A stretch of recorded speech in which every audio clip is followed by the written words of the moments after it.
isang araw, hindi bababa sa 7 beses kung tumakbo sa banyo para magbawas si Victoria.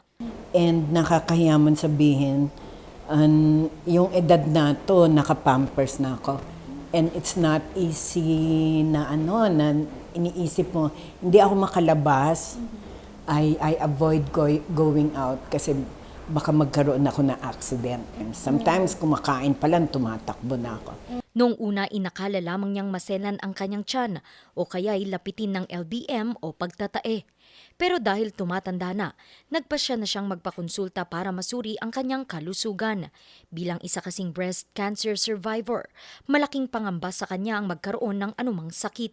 Pero doing yung cancer advocacy, sa nakikita ko ngayon sa dami ng may colon,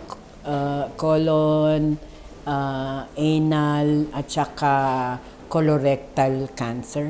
Siguro it's about time na alam ng tao na magpa-screen na rin.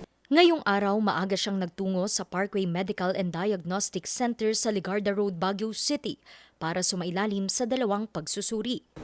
We will insert an endoscope. So it is a tube roughly around this size. And then we will insert it through the mouth all up to the duodenum. So mouth, esophagus, stomach, and the duodenum. For the colonoscopy naman, we will enter through the yung sa puwet and then up to the dulo ng small intestines. No? So mache-check talaga natin. One of the most common is still aging. There's weakness dun sa muscles dun sa puwet. And then diabetes also, and also history of surgery. Ayon kay Doc Belvis, ang pagpapasuri kapag nakararamdam ng anumang sakit ay napakahalaga para maiwasan ang mga aring nakatagong malalang karamdaman.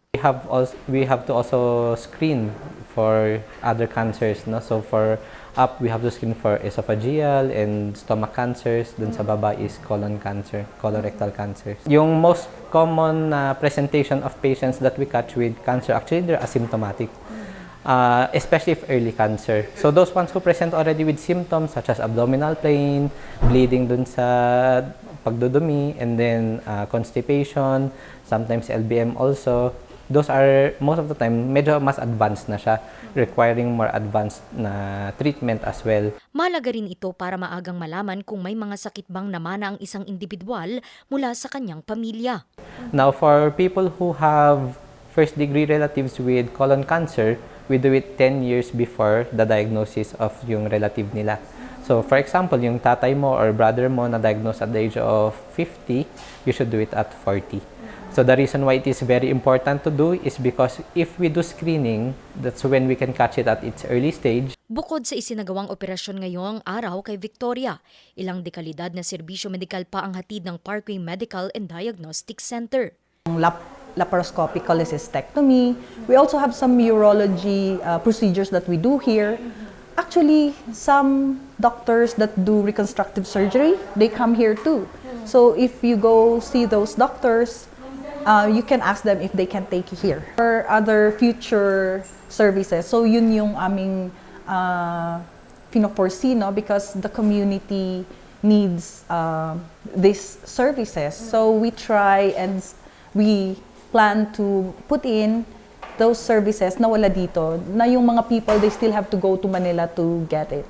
Bagamat makabagong teknolohiya ang kanilang mga gamit, abot kaya naman ang presyo, lalo't maaari ring magamit ang mga PhilHealth memberships. Bukas naman ang kanilang Facebook page at numero para sa mga nais magpa-schedule ng check-up o operasyon. Ren de Guzman para sa Luzon Headlines.